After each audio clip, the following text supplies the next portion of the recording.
Picture this. She's 22, fresh out of college, swiping right on 6'5" athletes and six-figure executives, dismissing solid guys who earn $80K and treating her right. Meanwhile, the 35-year-old version of you is grinding in the gym, stacking cash, fixing his frame, only to get ghosted or friend-zoned by women chasing those same top-tier guys who never commit.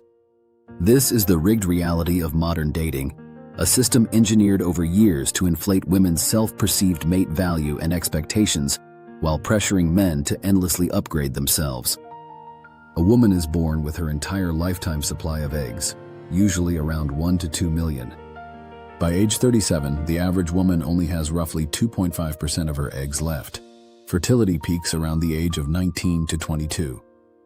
For a healthy woman in her peak years, the statistical chance of conceiving per cycle is roughly 25% to 30%. By age 35, her statistical chance is cut in half to around 15% per cycle. At 40, it is less than 5%. In the West, most women spend their prime fertile years soaked in superficial validation and attention. So why do so many women spend their most fertile years chasing validation instead of building a family? The incentives are rigged. They're told to forego starting families to pursue careers, degrees, and hedonistic pursuits in the years in which they hold, by far, the highest leverage in the mating market. After years of casual relationships with men in the upper echelons of the dating market, they finally decide that they've had their fun and that they're ready to start a family. When they look for men willing to commit to them, most of these women are met with a cold reality. They can't find anyone. They can't find partners they're genuinely attracted to, and the men they are attracted to are either in committed relationships or they're now dating women who are significantly younger. Some of these women decide to, in their deluded opinion, settle for a man they're not attracted to in order to have children. These men are often in reality equal to or above these women in mate value, but after years of casually dating with top 5% chads without securing commitment, she's unable to feel visceral, genuine attraction. This phenomenon, in turn, leads to unstable, unsustainable, and dysfunctional relationships that don't last long enough to form stable families with 3 or more children. Across the West, this is happening all while birth rates plummet and families crumble. Today, the marriage rate in the US is down 64% compared to its peak. At a macro level, the current dynamic in the dating market leads to a series of societal issues that can be traced, in part, to its dysfunctional, asymmetrical state.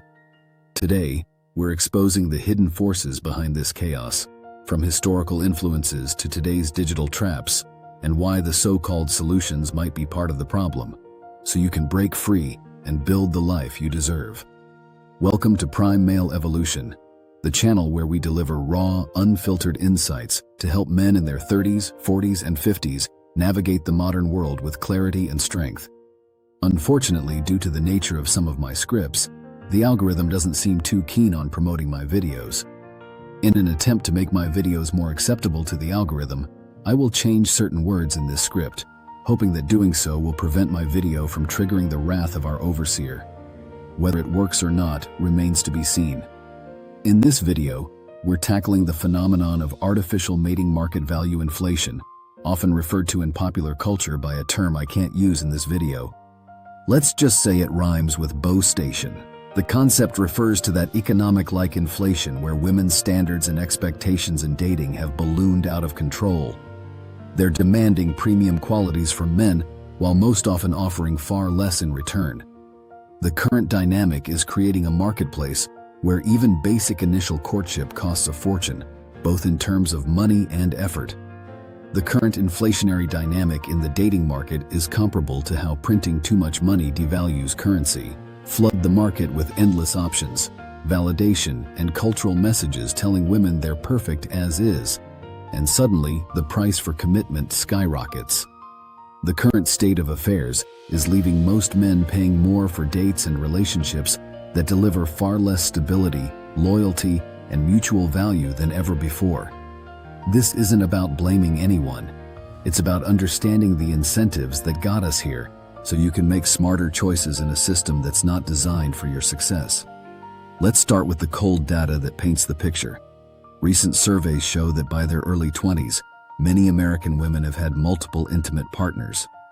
When women self-report their partner counts in surveys or casual conversations, the numbers they give are almost always significantly lower than reality, often by a wide margin, because even in 2026, a deep-seated stigma still clings to female casual relationships in ways it never quite does for men.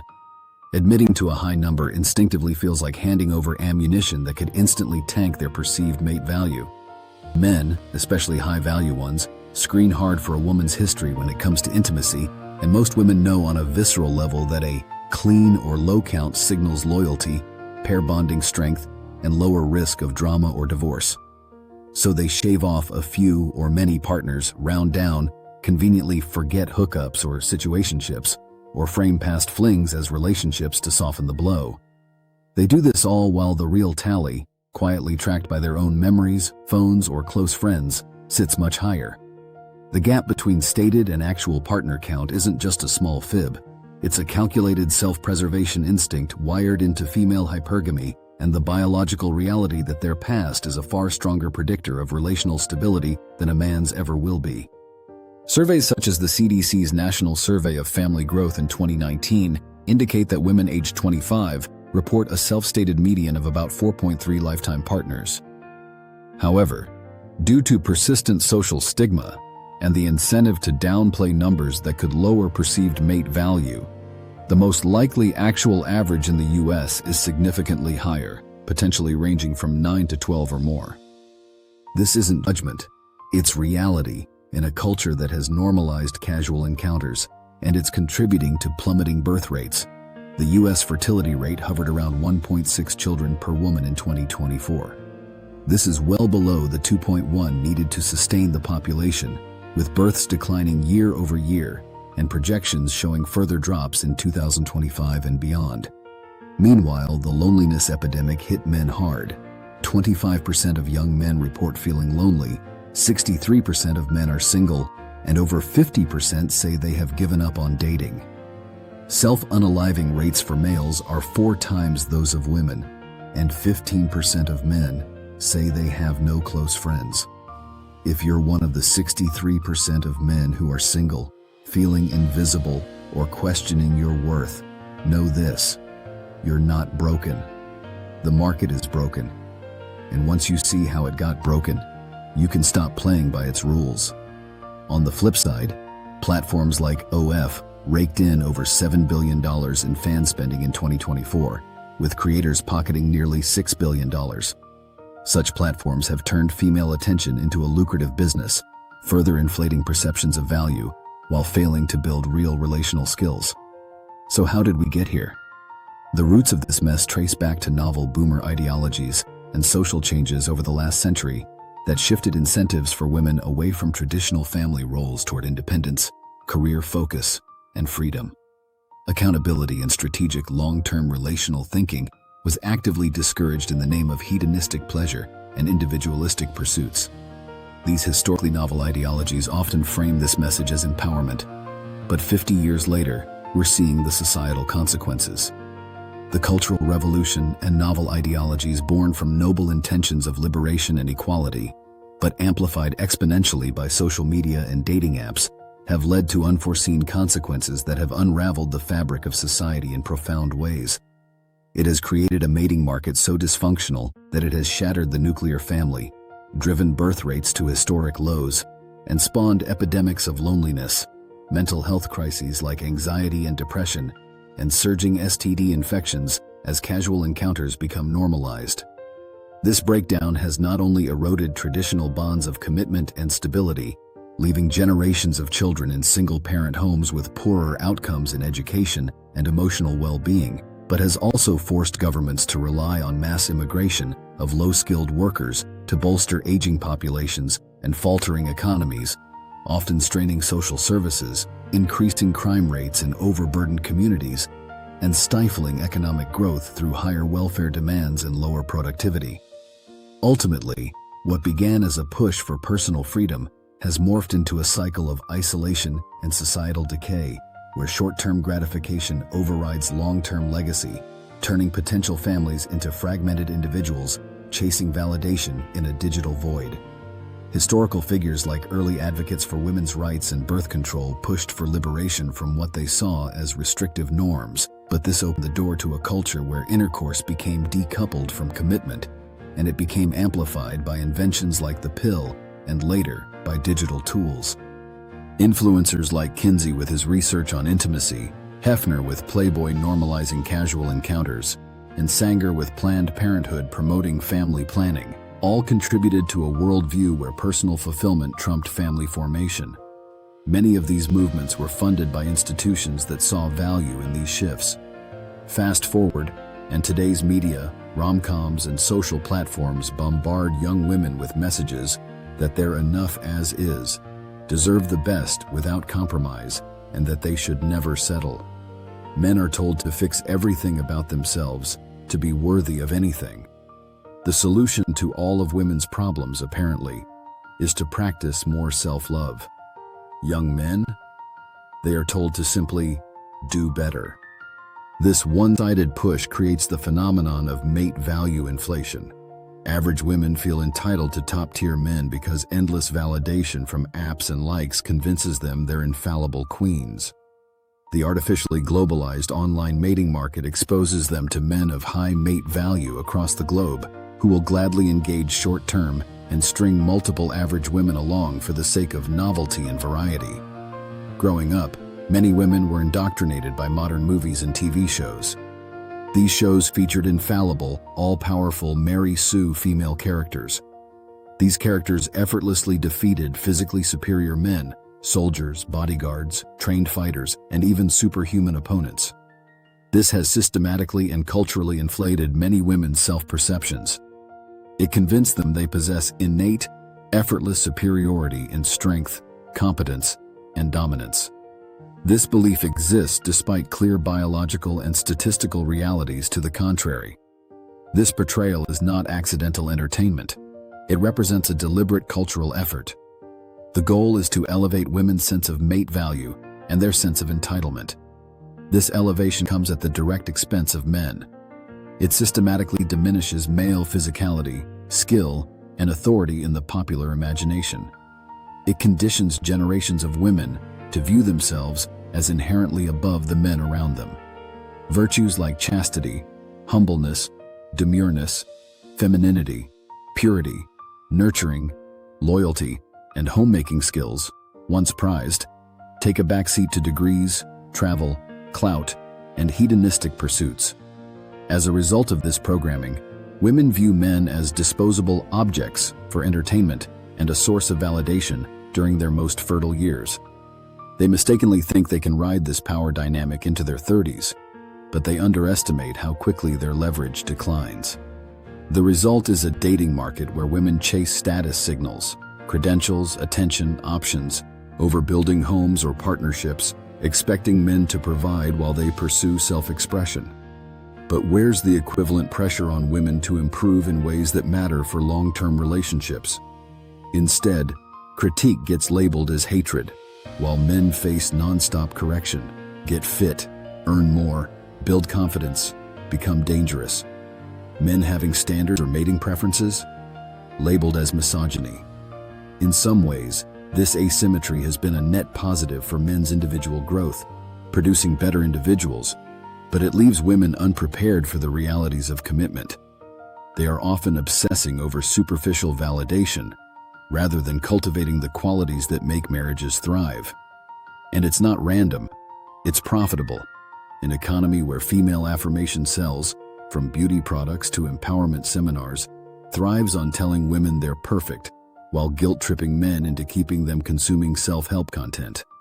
Now, let's address the hypocrisy in so-called traditional circles, where women claim to embrace old-school values, but often use them as a brand to monetize attention.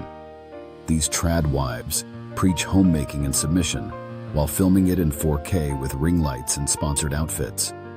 They're turning virtue into vanity. Look how private I am, they say, all while garnering attention, building follower counts, and collecting affiliate links. It's modesty cosplay. They're criticizing career women for chasing clout while doing the same under a religious filter, flexing linen dresses and bonnets for likes from men who wouldn't notice them otherwise. When called out, they shield with faith, but the contradiction is glaring. True tradition means hidden sacrifice, not public performance. Even prominent figures get exposed in debates, demanding men protect and provide while keeping modern freedoms for themselves, a covert feminism dressed in conservative clothes. The irony is that these women wouldn't have platforms without the very liberation they critique, profiting from a system that lets them lecture without living the humility they espouse. There are genuine women living quiet, traditional lives who never post about it. That's the real deal. The performative ones are the problem. This mess extends to the manosphere and RP communities, which diagnose the problems accurately: hypergamy, inflated standards, cultural decay, but their solutions often trap men in the same cycle. Self-proclaimed dating gurus preach an abundance mindset, spinning plates, never committing, treating women as options to conquer. But this mirrors the behaviors they criticize in women. It's leading to absurd notch counts, emotional numbness, and no real families. It's a grift. Free YouTube hooks reel you in, then they upsell courses, books, boot camps promising fixes that keep men hooked on novelty rather than building their legacy. Take the most recent trend, so-called looks maxing. These guys are obsessing over jawlines, mewing, hormonal optimization, even dangerous bone smashing. Some young guys take to extremes, risky procedures, bone smashing, peptides, chasing an ideal that leaves them isolated and broken instead of strong. It's a cult chasing superficial ascension, but it normalizes transhumanist tweaks, blurring man and machine, all while grifters like certain streamers profit from desperate young men. The data shows body dysmorphia in teen boys up 300% since 2010, fueled by fads, trends, apps, and ideals, leaving young guys isolated and health wrecked. The problem with all these internet fads is that young guys end up walking around like cookie-cutter sheep in herds, all wearing the same clothes, the same haircut, the same facial hair, the same contrived attempts at mogging, game, etc. I see them all the time now. The irony is that this lack of congruence, uniqueness, individuality, and authenticity works against what they're trying to achieve. Women can sense their lack of genuine masculinity. Any attempt at performative behavior based on some online prescription will come off as fake, contrived, forced, incongruent, and inauthentic. Many of these young guys show up at the gym in packs, wearing matching uniforms and using the latest online lingo, hoping to be accepted for conforming to the latest trends, only to face rejection, further perpetuating their loneliness. The real RP isn't endless plates or jawline surgery. It's building a legacy worth passing on: family, honor, purpose. Anything less is just another distraction. So what's the way forward? Men must lead with genuine purpose, improve not for validation, but to reclaim a strength rooted in higher values, such as traditional principles of family, sacrifice, honor, and humility. Governments are starting to act. Poland's 2025 PIT Zero reform for parents with 2 or more children projects a 0.05–0.15 fertility boost in the short term. These measures could lead to the fertility rate stabilizing at 1.3–1.4, still far below replacement, but better than a perpetuating spiral into extinction. Hungary's tax exemptions for mothers with multiple children, loan forgiveness, and housing subsidies lifted the total fertility rate from 1.23 to 1.61 before recent dips. These policies reward family building, showing what happens when societies invest in life over individualism. These fertility rates are obviously still far too low to sustain a society in the long term. To ensure a healthy fertility rate capable of supporting future generations of elderly people with health care, pensions, etc., the average woman must have 3 or more children. Today, countries like Taiwan, South Korea, Singapore, Malta, Ukraine, Spain, Italy, Lithuania, and China all have total fertility rates hovering around 1 child per woman, and they keep falling. Demand more from your leaders, end male passivity, push for incentives that make marriage and kids viable again. For women, recognize the trap. Chasing validation leaves you empty. Cultivate virtues that attract commitment, not just attention. Realize that due to biological realities tied to fertility and attraction, your mating options shrink much faster than you've been told by the mainstream ideologies and novel boomer narratives. This rigged system wants you divided, despairing, childless, but you can break it by choosing reality over illusions. If this video made you angry, good, that means you're awake. Smash like if you're done being gaslit. Comment one thing you're doing to reject this trap. Gym, faith, real-world game, whatever. Share this with one brother still lost in the matrix. Subscribe and turn on notifications. Next week we're going deeper. You're not the victim. You're the one who can rebuild what's been broken. This is prime male evolution. You're in your prime. Own it.